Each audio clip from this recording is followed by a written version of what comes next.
मैं और मेरी बहन अनजाने में दो सिस्टम प्राप्त कर लेते हैं। एक 100 गुना बड़ा करने वाला सिस्टम और दूसरा 100 गुना छोटा करने वाला सिस्टम। मेरी बहन हंसते हुए 100 गुना छोटा करने वाला सिस्टम चुन लेती है और मुझे बचा हुआ सिस्टम लेना पड़ता है। मुझे उम्मीद नहीं थी कि 3 दिन बाद ही मूसलाधार बारिश वाली महाप्रलय आ जाएगी। हर कोई अपने घरों में फंस गया और बाहर निकलना नामुमकिन हो गया। संसाधन सबसे बड़ी समस्या बन गए। मैंने अपने बड़ा करने वाले सिस्टम के भरोसे बची हुई थोड़ी बहुत सामग्री को बड़ा करके बहुत किफायत से इस्तेमाल किया और अंत में अपनी बहन के साथ मिलकर उस कठिन समय को पार कर लिया। लेकिन मुझे उम्मीद नहीं थी कि बारिश की उस तबाही के खत्म होने के बाद मेरी बहन मुझे ऊंची इमारत से धक्का दे देगी। अगर तुमने मेरा बड़ा करने वाला सिस्टम नहीं छीना होता तो मैं इस सिस्टम का उपयोग करके भोजन को बड़ा कर सकती थी और लू भाई के परिवार को बचा सकती थी। भाई, तुम हर मामले में अच्छे हो, बस तुम बहुत स्वार्थी हो। जब मैं दोबारा पुनर्जन्म लेता हूँ तो मेरी बहन मुझसे पहले ही बड़ा करने वाला सिस्टम चुन लेती है। मुझे तुरंत समझ आ जाता है कि वह भी पुनर्जन्म ले चुकी है। मैं मन ही मन मुस्कुराता हूँ। चूंकि तुम्हें अपने लू भाई से इतना प्यार है और जिस भाई ने तुम्हारी जान बचाई तुम उससे इतनी नफरत करती हो, तो इस बार मैं तुम्हारी परवाह नहीं करूंगा। मैं अपनी बहन को खुशी से झूमते हुए देखता हूँ। ठीक है, तो मैं छोटा करने वाला सिस्टम ले लेता हूँ। ठीक है, सिस्टम सफलतापूर्वक बाइंड हो गया है। सिस्टम के बारे में सुनकर बहन फिर से खुश हो गई। वह अपने नए सिस्टम को आजमाने के लिए उत्साहित थी। उसने अपने पास रखे एक कप को 100 गुना बड़ा कर दिया। ये सच है, बड़ा करने वाला सिस्टम वाकई मेरा है। मैं अपनी बहन को ठंडी निगाहों से देख रहा था। यह वही बहन थी जिसे मैंने पिछले जीवन में अपनी जान की बाजी लगाकर बचाया था। पिछले जीवन में मूसलाधार बारिश की तबाही अचानक आ गई थी। हर कोई अपने घरों में बंद था और भोजन सबसे जरूरी था। उस समय मैंने अपने सिस्टम का उपयोग करके नूडल्स और ब्रेड को बड़ा किया था, जिससे हमने 5 साल की उस बारिश वाली तबाही को बड़ी मुश्किल से पार किया था। लेकिन मेरी बहन का बचपन का दोस्त लू शेंग हमारे पड़ोसी घर में था। मेरी बहन ने मुझसे उनके परिवार के लिए भोजन बड़ा करने की जिद की थी, लेकिन मैंने इंसानी फितरत पर भरोसा न होने के कारण मना कर दिया था। मेरी मदद के बिना लू शेंग का परिवार 5 साल की उस बारिश को झेल नहीं पाया और भूख से मर गया। हालांकि मैं उस बेदर्द तबाही से बच गया था, लेकिन मैंने कभी सोचा भी नहीं था कि मैं उस बहन के हाथों मरूंगा जिसकी मैंने रक्षा की थी। अब सोचता हूँ तो यह कितना हास्यास्पद लगता है। भाई, अब बड़ा करने वाला सिस्टम मेरा है, क्या तुम्हें जलन हो रही है? आखिरकार मैं किसी भी चीज को बड़ा कर सकती हूँ, जबकि तुम्हारा छोटा करने वाला सिस्टम किसी काम का नहीं लगता। मेरी बहन शायद यह परख रही थी कि क्या मैं भी पुनर्जन्म ले चुका हूँ। उसकी आंखों में अभी भी थोड़ी सतर्कता थी। मैं एक लंबी सांस लेता हूँ और बेपरवाह होकर मुस्कुराता हूँ। बस एक सिस्टम ही तो है, इसमें क्या फर्क पड़ता है? तुम्हें पसंद है तो रख लो, मुझे कोई दिक्कत नहीं है। मेरी बहन ने जब देखा कि मुझे सिस्टम में कोई दिलचस्पी नहीं है तो वह निश्चिंत हो गई। उसे देखकर मुझे पता चल गया कि इस बार वह निश्चित रूप से अपने उस दोस्त को बचाने जाएगी। और एक बार जब किसी को इस सिस्टम के बारे में पता चल गया तो तबाही के समय मेरी बहन का सुरक्षित रहना असंभव होगा। हर कोई इस सिस्टम को छीनने की कोशिश करेगा। इसके बाद मेरी बहन उत्साह के साथ घर से बाहर दौड़ती है और लू शेंग का दरवाजा खटखटाती है। जिया जिया, तुम यहाँ कैसे? लू भाई, चलो अंदर चलकर बात करते हैं। जैसे ही सामने वाला दरवाजा बंद हुआ, मैंने तुरंत अपना फोन खोला और आज की तारीख देखी। आज 14 जून है। मूसलाधार बारिश की तबाही आने में अभी 3 दिन बाकी हैं। अभी सब कुछ संभल सकता है। मैंने तुरंत गाड़ी निकाली और पास के सुपरमार्केट जाकर खाने पीने का सारा सामान और जरूरत की चीजें खरीद ली। मैंने चावल, आटा और तरह तरह की सब्जियों के बीज भी खरीदे ताकि मैं हमेशा ताजा मांस खा सकूं। मैंने चूजों का एक झुंड भी खरीद लिया। फिर मैं फर्नीचर की दुकान पर गया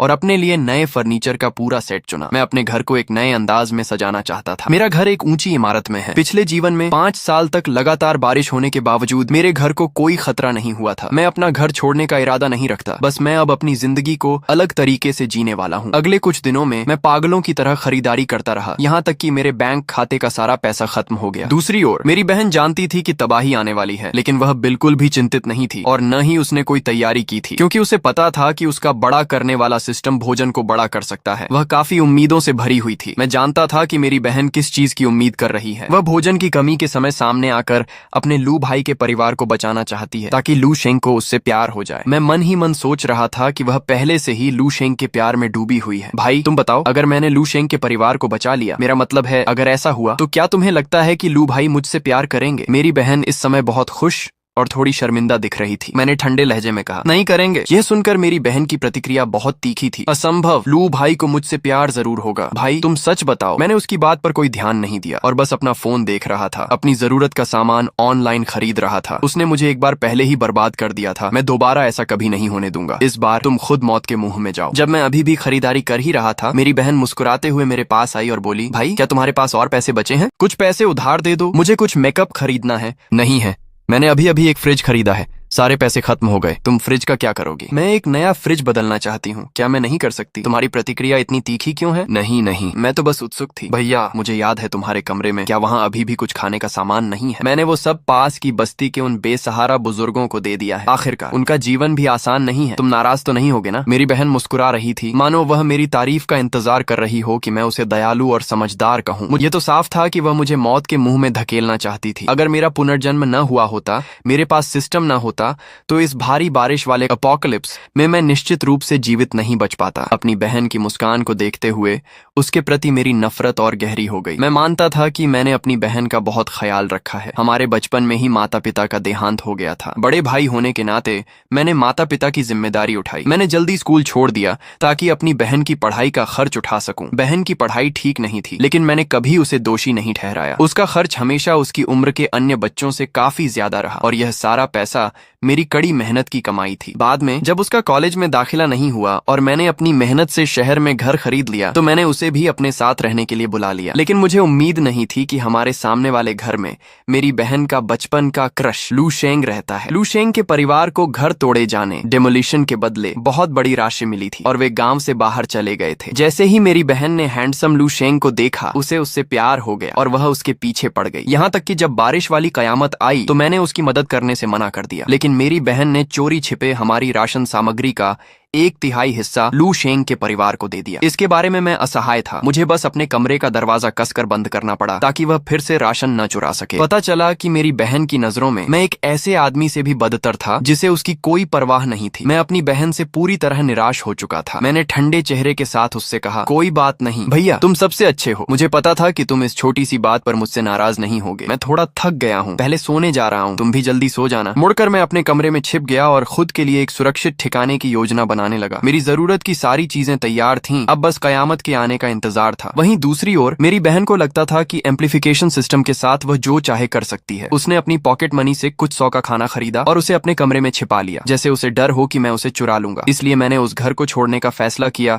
जिसे मैंने खुद खरीदा था। अगर मैं इस घर में छिपता तो चाहे मैं कितना भी छोटा क्यों ना हो जाता, वे मुझे ढूंढ लेते। इसलिए मेरी नजर मेरे बेडरूम में मौजूद एक गुप्त कमरे पर पड़ी। यह एक छोटा सा कमरा था जिसे मैंने घर का नवीनीकरण करवाते समय बनवाया था। मैंने कभी अपनी बहन को इस जगह के बारे में नहीं बताया। यह कमरा बड़ा नहीं था, बस एक शौचालय के आकार का, लेकिन मेरे सिकुड़ने के बाद यह मेरे लिए एक बहुत अच्छा सुरक्षित ठिकाना था। इस कमरे का स्विच मेरे मोबाइल डिवाइस के जरिए काम करता था, इसलिए मुझे डर नहीं था कि मेरी बहन उसे ढूंढ लेगी। भले ही वह उसे ढूंढ भी लेती तो वह उसे खोल नहीं पाती। इसके अलावा मैंने शहर से 10 किलोमीटर दूर बंजर जमीन पर जाकर श्रृंखन सिस्टम का इस्तेमाल करके बहुत सारी मिट्टी को सिकोड़ लिया। इससे मैं भविष्य में मिट्टी और बीज का उपयोग करके सब्जियां उगा सकूंगा और खुद का खाना खुद पैदा करूंगा। अंत में मैंने कई पेड़ों को भी सिकोड़ लिया और उन्हें अपने साथ ले आया। कुछ ही समय में मेरे द्वारा ऑर्डर किया गया खाना और फर्नीचर पहुंच गया। अब कयामत की बारिश आने में केवल 1 दिन बचा था। मैंने डिलीवरी का पता अपने पुराने ग्रामीण घर का रखा था। वह गांव बहुत पहले ही उजड़ चुका था, वहां कोई नहीं रहता था। घर में फर्नीचर, बिजली के उपकरण, खाना और अन्य छोटी बड़ी चीजें भरी हुई थीं। मैंने मौका पाकर श्रृंखन सिस्टम का उपयोग करके उन सबको सिकोड़ लिया और अपने तैयार किए हुए बक्सों में डाल लिया। आखिरी में मैंने थोड़ा हिचकिचाते हुए अपने उस छोटे से फ्लैट को भी, वह अपनी तैयारियों में इतनी मशगूल थी कि उसे मेरे जाने की कोई परवाह नहीं थी। मैंने गुप्त कमरे में एयर फिल्ट्रेशन सिस्टम इंस्टॉल कर दिया था ताकि अगर मैं वहां कई सालों तक भी रहूं तो मुझे ऑक्सीजन खत्म होने का डर न रहे। मैंने 5 बिना सिकोड़ी हुई पानी की बोतलें खोलीं और उन्हें एक छोटे बर्तन में डाल दिया ताकि भविष्य में पीने के पानी का स्रोत बना रहे। पूरी रात की कड़ी मेहनत के बाद मेरा गुप्त कमरा एक छोटे से खेत में बदल गया था। छोटे छोटे चूजों की आवाज बहुत हल्की थी जो घास के ढेर में कीड़े ढूंढ रहे थे। खेत के बाहर मेरा छोटा सा घर था जिसमें हर तरह के घरेलू उपकरण मौजूद थे। अब मैं चैन से कयामत की बारिश का इंतजार कर सकता था। मैंने 1 से अधिक बार सुना था कि लू शेंग की माँ नीचे वाली आंटियों से शिकायत कर रही थी, सामने वाली लड़की बिल्कुल भी शर्मीली नहीं है, इतनी बड़ी हो गई है, फिर भी हर दिन मेरे बेटे के कमरे में भागती रहती है, बिल्कुल भी तमीज नहीं है। मुझे तो लगता है कि इसकी नजर तुम्हारे बेटे पर है। तुम्हें तो बहू मिल गई। थू, तुम्हें पता नहीं है उसने कॉलेज की परीक्षा तक पास नहीं की, अब 20-22 साल का हो गया है, फिर भी कोई ढंग की नौकरी नहीं है, दिन भर घर पर पड़ा रहता है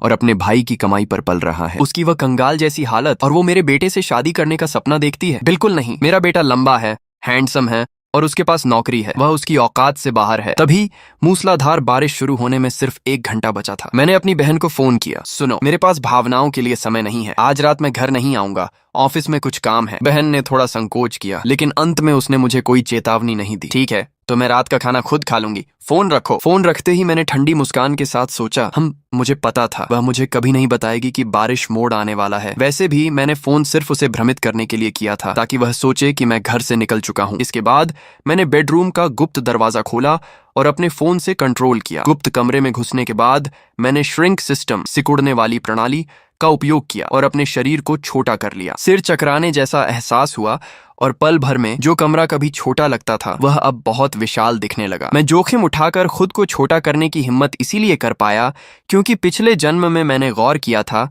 कि एनलार्ज सिस्टम, बढ़ाने वाली प्रणाली से जिस चीज को बड़ा किया गया था, बारिश रुकने के बाद वह चमत्कारिक रूप से अपने मूल आकार में वापस आ गई थी। इसलिए मेरा अनुमान था कि श्रिंक सिस्टम भी ऐसा ही करेगा। बारिश खत्म होने के बाद सिस्टम का असर खत्म हो जाएगा और सब कुछ अपने असली आकार में आ जाएगा। गुप्त कमरे में बने अपने खेत को लहलहाते देखकर मुझे बहुत संतुष्टि महसूस हुई। अब मुझे बारिश मोड़ की कोई चिंता नहीं थी। बहन के घर पर न होने का फायदा उठाकर मैंने घर के अंदर और बाहर के गलियारे में इनविजिबल कैमरे लगा दिए। अब मैं अपने फोन पर वीडियो के जरिए घर के अंदर और बाहर की हर हरकत देख सकता था। एहतियात के तौर पर मैंने लू शेंग के घर के बाहर भी कैमरे लगा दिए। मैंने अपना फोन जेब में रखा, कंधों पर कुदाल उठाई और खेत में जाकर गंभीरता से काम करने लगा। कुछ घंटों बाद फोन से मुझे पता चला कि मूसलाधार बारिश शुरू हो चुकी है। बस किसी को यह अंदाजा नहीं था कि यह बारिश कभी रुकेगी नहीं। सोशल मीडिया पर लोग शिकायत कर रहे थे कि बारिश इतनी तेज है कि काम पर जाना मुश्किल है। अब मैं दुनिया से कट चुका था। मेरे पास बाहर से संपर्क करने के लिए सिर्फ मेरा फोन था, कंप्यूटर और टैबलेट भी नहीं। कई दिन बीत गए, बारिश नहीं रुकी। शहर के यातायात में भारी बाधा आ गई थी। मेरे गायब होने से मेरी बहन को कोई हैरानी नहीं हुई। शायद उसे लग रहा था कि मैं बाढ़ में बहकर मर चुका हूँ। आज जब मैं खाली बैठा था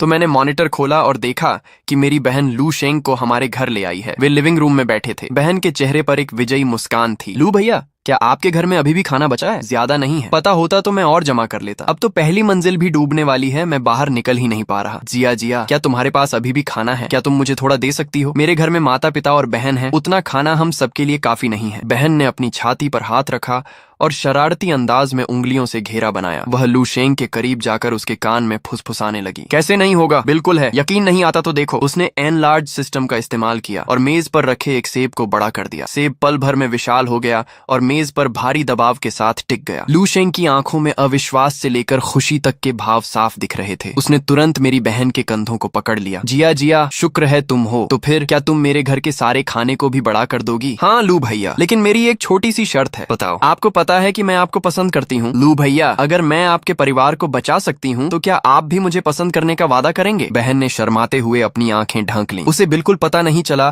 कि लू शेंग के चेहरे पर कितनी जटिल और नफरत भरी अभिव्यक्ति थी। ये कैसी बेवकूफी भरी बात कर रही हो? हम तो कब से साथ हैं ना। तुम्हें पता है कि हम बचपन के दोस्त हैं और मैं अभी भी तुम्हें पसंद करता हूँ। बारिश खत्म होने के बाद मैं तुमसे शादी कर लूंगा। बहुत अच्छा। मुझे पता था कि लू भैया भी मुझे पसंद करते हैं। मेरे भाई ने तो कहा था कि तुम मुझे कभी पसंद नहीं करोगे। मुझे तो लगता है कि वह बस मरने के करीब है। आज के लिए बस इतना ही। अब मुझे नींद आ रही है और मुझसे और जगह नहीं जा रहा है। लाइक और सब्सक्राइब करना मत भूलना। मिलते हैं अगले वीडियो में।